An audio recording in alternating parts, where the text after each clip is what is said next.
Salut à tous les amis. Alors oui, malheureusement aujourd'hui, il y en a qui sont à la Japan Expo et il y en a qui sont dans une chambre en train de se filmer. Chacun son truc, hein. Aujourd'hui les gens, on se retrouve pour parler d'une grande nouveauté qui était annoncée depuis maintenant plusieurs mois. Il s'agit de, boum, les mémoires de Vanitas.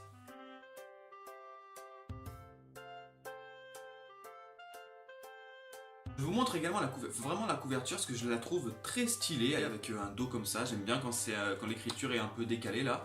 Et également sur la couverture, ça a été collé ici. Vous voyez pas ce qu'il y a marqué. C'est un petit mot, un petit tweet il me semble, de Hiromu Arakawa. Hiromu Arakawa, c'est celle qui a fait Full Metal Alchemist entre autres. Et qui dit en gros comme quoi, après un tel premier chapitre, je n'ai plus d'autre choix que de suivre ta série jusqu'à la fin. Elle s'adresse à Jun Mochizuki qui est celle qui a créé donc les mémoires de Vanitas, qui a également créé Pandora Hearts. Là j'aime bien, sachant qu'en plus je suis fan de Full Metal Alchemist. C'est parfait. L'histoire de Les Mémoires de Vanitas se situe à la fin du 19e siècle et principalement dans Paris. Dans cette histoire, on voit que les humains et les vampires cohabitent ensemble. Il y a eu une guerre il y a des années et des années entre les humains et les vampires.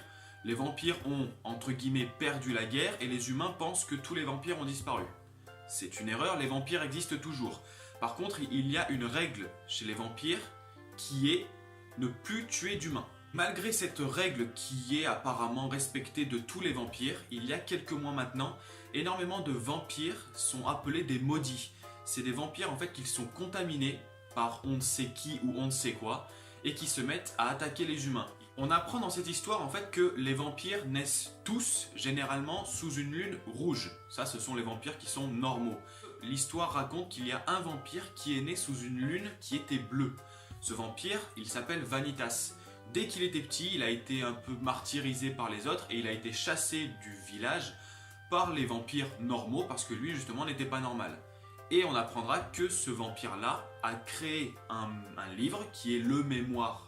Donc les mémoires de Vanitas, et il va se servir de ce livre, c'est ce que raconte en tout cas l'histoire, pour éradiquer tous les vampires normaux qui l'ont martyrisé quand il était petit. Au tout début de cette histoire, on va suivre Noé. Noé, c'est un vampire qui a reçu une lettre de son maître vampire qui lui a indiqué qu'il fallait absolument qu'il aille à Paris parce que les mémoires de Vanitas, donc peut-être Vanitas entre autres, avaient été signalées à Paris. Donc on commence cette histoire, on suit Noé qui va à Paris et il va faire la rencontre d'un vampire qui est en train de devenir malade, qui est en train d'être contaminé, qui est en train de devenir un maudit. Maudit, je vous l'ai dit il y a quelques instants, c'est les vampires qui ne se contrôlent plus, qui contrôlent plus leurs instincts et qui commencent à s'en prendre aux humains. Et là, au moment où le vampire est en train de reprendre son instinct de chasseur, va faire l'entrée d'un personnage qui est juste excellent dans ce manga, qui est Vanitas lui-même. Il va arriver avec son grimoire, Noé va tout de suite le reconnaître, il va tout de suite le reconnaître le grimoire bien bleu avec une chaîne. Vanitas va arriver, également il va opérer en quelque sorte une sorte de magie avec son grimoire. Et en fait, il va non pas éradiquer le vampire comme ce que beaucoup de vampires pensent, mais il va tout simplement guérir le vampire qui est en train de se transformer. On va donc apprendre en quelque sorte que la légende disait faux. Donc Vanitas en fait se sert de ses mémoires pour guérir les vampires et non pas les éradiquer. Et lui en fait son but c'est de sauver tous les vampires puisque la race des vampires est une race en voie d'extinction à cause de cette malédiction. C'est donc là que tout va commencer. Noé, qui est un vampire, va donc croire en ce que lui dit Vanitas. Il va donc lui faire confiance et il va se dire peut-être qu'en effet, Vanitas n'est pas cette personne qui est méchante. Ses mémoires ne servent pas à nous éradiquer, à éradiquer la race des vampires, mais bel et bien à nous sauver, à nous guérir. Donc ils vont être amenés à travailler ensemble, je ne vous dis pas exactement comment, je ne vous dis pas exactement pourquoi. On va les suivre tous les deux principalement dans ces 4 premiers chapitres. Ils sont très drôles tous les deux parce que il faut avouer qu'ils sont un peu débiles, surtout Vanitas. Je le pensais au début dans les bandes annonces de chez Kiyun. Je me disais peut-être que ça va être un personnage très emblématique, très sérieux, vous savez, très froid. C'est ce qu'on peut penser au début, aux premiers abords sur son visage. Et en fait, il est super drôle. Il m'a fait marrer du début jusqu'à la fin par des tout petits détails de l'humour vraiment tout simple. Mais au final, c'est cet humour-là qui en tout cas marche avec moi. L'humour des personnages qui est débile, mais c'est justement ça qui est bon. Plus c'est débile et plus c'est marrant. Et également, je précise que Vanitas lui-même n'est pas un vampire, c'est un humain. On apprendra dans le tome, j'en resterai là parce que sinon je vous spoil trop, qu'en fait lui-même a été mordu par le vampire Vanitas, le vampire qui est né sous la lune bleue. Et donc du coup, il a récupéré les pouvoirs de ce vampire. Mais c'est resté un humain. Dans ce premier tome, à part Noé et Vanitas, on rencontrera également plusieurs personnages, que seront plusieurs vampires également, que seront amenés à exorciser en quelque sorte Vanitas. Noé va essayer de l'aider, je ne vous dis pas pourquoi Noé va accepter de l'aider. C'est une sacrée découverte ce manga qui est tout nouveau. Kiyun en a fait énormément de publicité, donc mes attentes étaient très hautes. Les dessins nous ramènent vraiment à la fin du 19e siècle, ça fait vraiment le vieux Paris en quelque sorte. Moi c'est en tout cas l'impression que j'ai eue quand j'ai lu ce premier tome. J'ai adoré parce qu'on se sent vraiment happé par l'histoire. Les environnements, les personnages, la manière dont ils ont de se présenter, de s'habiller. Je trouve que ça fait vraiment fin du 19e siècle, c'est un peu mon ressenti. Et du coup j'ai adoré l'ambiance des dessins à ce niveau-là. L'histoire est assez bien ficelée, faut le dire. Les personnages apportent énormément de touches très marrantes dans ce premier tome. J'ai adoré l'humour, comme je vous ai dit, l'humour qui est très simple, mais qui est efficace. Donc c'est vrai qu'en fait dans ce premier tome on se posera pas mal de questions. Qui est réellement Vanitas?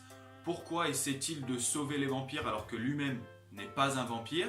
Pourquoi les vampires deviennent des maudits? Pourquoi reprennent-ils un instinct de chasseur et s'en prennent-ils aux humains? On a un premier tome qui est clairement très réussi. Comme je vous ai dit, j'avais quelques appréhensions sur peut-être un manga très sérieux. Et au final, c'est rien de tout ça. Et c'est clairement très solide.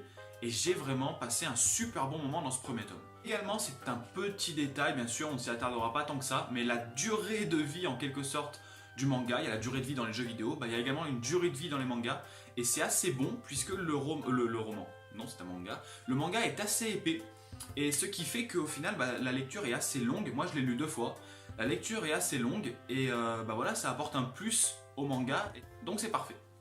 Il y a des reflets du soleil, c'est impressionnant. Sublime. Alors si vous me suivez depuis longtemps, vous saurez que c'est assez rare que je critique les nouveautés. Je ne suis pas obligé de les critiquer, je ne suis pas obligé d'en dire du bien. Mais là, c'est vrai qu'il y a encore une sacrée découverte de ce manga qui est assez changeant de ce que moi, en tout cas, j'ai l'habitude de lire.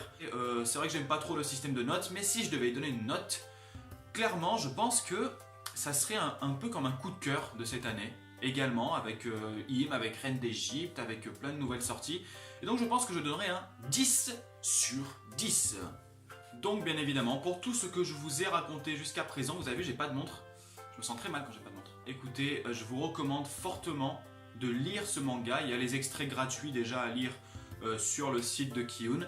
Et voici les gens, comme d'habitude, sondage. Dites-moi ce que vous en pensez. Dites-moi si vous avez lu ce manga. Il est sorti hier, le jeudi 6.